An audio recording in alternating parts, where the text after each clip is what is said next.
In the scorching deserts of Arizona, billionaire Ethan Cole guided his SUV along the winding road that led toward his remote ranch estate. The sun dipped low, painting the sky in fiery orange streaks that glowed across the rocky landscape. Ethan watched the horizon with a tired heaviness behind his eyes. Money had given him everything except what he could never buy back, his family. Their absence sat beside him like a silent shadow, always present no matter how far he traveled or how busy he stayed. And on this particular evening, that loneliness felt especially sharp.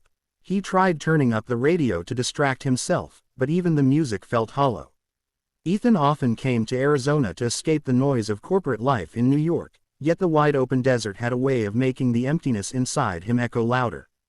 The desert wind pushed sand across the road in thin waves, and the smell of dry creosote drifted through the air. He eased his foot on the brake as he reached a narrow dirt path branching off toward the White Mountain Apache Reservation.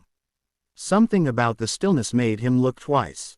As he passed the lonely stretch, he noticed what looked like a bundle of cloth near a mesquite tree. At first he assumed it was debris blown by the wind, but something made him slow down. Instinct tugged at him, an uneasy feeling he couldn't ignore. He stopped the vehicle, switched on his hazard lights, and stepped out into the cooling desert air. His boots crunched softly on gravel as he approached. The closer he got, the more the shape looked wrong. Too still, too fragile, too small to be anything but a child. Ethan's breath hitched when he realized it was a child, a little girl, curled tightly as if trying to disappear into the earth itself. Dust clung to her cheeks and forehead, and her dark hair was tangled and dry. Her thin arms wrapped around her stomach as though she were fighting against hunger or cold. Her clothes were torn in several places, and her tiny sandals looked as though they had been walked far beyond their limit. She didn't move, didn't cry, only shivered faintly. He knelt beside her carefully, not wanting to frighten her. When she opened her eyes, they were large, dark, and filled with a silent fear that struck him deep in the chest. She didn't speak a word. She only clutched a small handmade pouch against her chest, a pouch decorated with beads and tiny feathers, something clearly of cultural significance. Ethan recognized crafts like this from the Apache markets he'd visited before, but this one seemed older, more personal. "Hey, it's okay," he whispered, unsure whether she could even understand him. "You're safe now. I'm going to help you." The girl didn't resist when he gently wrapped his coat around her trembling body. She remained silent, staring up at him with guarded eyes that suggested she had endured far more than any child should. Ethan lifted her carefully into his arms, surprised at how cold she felt despite the desert heat that lingered in the evening air. He hurried back to his truck and placed her inside with the heater running. As he drove toward his ranch, he kept glancing at her in the rearview mirror. She sat perfectly still, coat pulled tightly around herself, pouch clutched as though it held her entire world. She looked exhausted, malnourished, and frightened, yet there was something incredibly strong about her. Ethan felt a surge of protective instinct, something he hadn't felt since he lost his own daughter years ago. It startled him, but he didn't push it away. Not tonight. This child needed someone, and fate had placed her in his path. Back at his ranch house, Ethan carried her inside, prepared a warm blanket, and set out simple, soft food. She ate slowly, silently, watching him with those same wide eyes. Over the next 4 days, Ethan did everything he could to bring her comfort. He offered her clean clothes, warm meals, and a quiet, safe place to sleep. Though she never spoke, she followed him around the house, observing his every move with a mixture of caution and curiosity. The silence between them wasn't empty, it was delicate, like a fragile thread connecting two lonely souls. During those days, Ethan tried gently asking her name, where she came from, if she was hurt, anything that might help him understand her situation. But she never answered. She simply held her pouch close, as if whatever was inside was her only anchor to the world. Sometimes she would sit by the window, looking out toward the distant mountains with a longing that made Ethan's heart ache. It was as though she was waiting, or fearing, something. Yet despite her silence, she seemed to trust him, at least enough to stay close. But the nights were tougher. Ethan would hear her wake up from nightmares, soft gasps, quiet whimpers quickly muffled. When he checked on her, she would sit up straight, pretending she hadn't made a sound. That kind of fear didn't come from being lost. It came from something else, something darker. Ethan began to worry that maybe the child wasn't simply abandoned. Maybe she had run from something. Or someone. And the thought of that made him even more determined to protect her. For the first time in years, he felt a purpose beyond business and obligations. Still, he couldn't shake the feeling that there was a story behind her silence, one he wasn't prepared for. The desert didn't easily give up its secrets, especially those that belonged to the tribes who had lived there for centuries. He respected that deeply. Every time he looked at the girl, he sensed her connection to something older, something sacred. And though he didn't understand it, he knew enough to be gentle, patient, and cautious. Yet, as the fourth day approached, a quiet tension settled over the house, like the air holding its breath. Ethan didn't know why he felt it, but something inside him whispered that the peaceful days were ending. As dawn broke on the fourth morning, he poured himself a cup of coffee and glanced toward the room where the girl slept. The desert outside was calm, bathed in soft golden light. But that calm wouldn't last. Someone, was coming. And whatever story the little girl carried in her silence was about to arrive at his front door, demanding to be revealed in ways he couldn't yet imagine. The fourth morning brought an unusual stillness over the desert, a kind of quiet that felt heavier than usual. Golden sunlight washed over the Arizona mountains, stretching long shadows across Ethan's porch. He had barely lifted his coffee mug when a sudden, violent knocking shattered the calm. Thud, thud, thud. The sound echoed through the house, startling the girl awake. Ethan's heart thudded in his chest.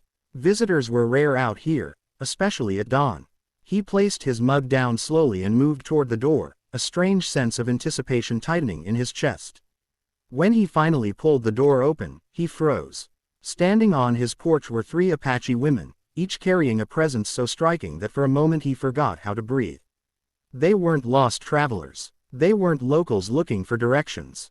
They stood with the stillness and authority of people who had come with purpose. The early sun outlined their silhouettes like a painting, strong, dignified, unwavering. Ethan's hand tightened around the doorknob as the longer silence pressed between them, thick with meaning he didn't yet understand. At the front of the group stood an elderly woman.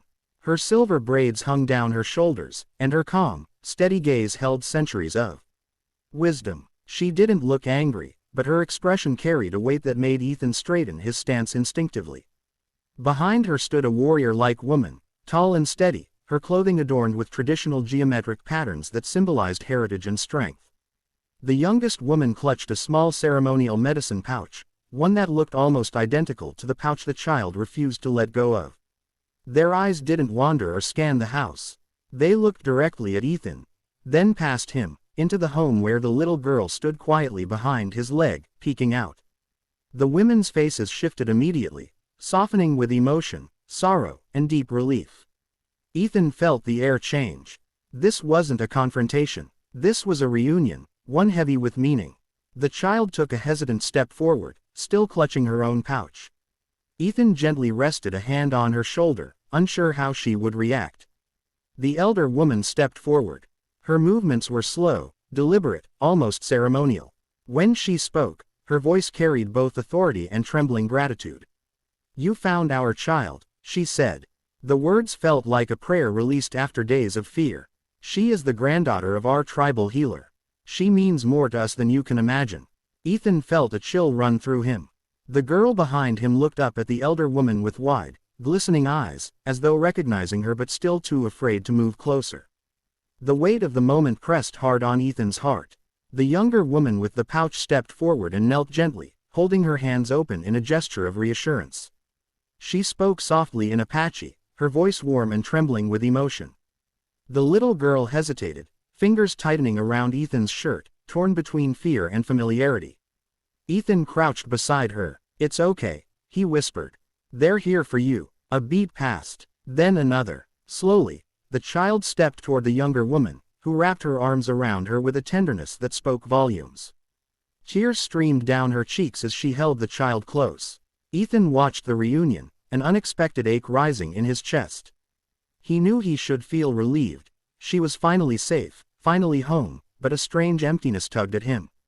For the past 4 days, he had cared for her, protected her, watched her silent suffering.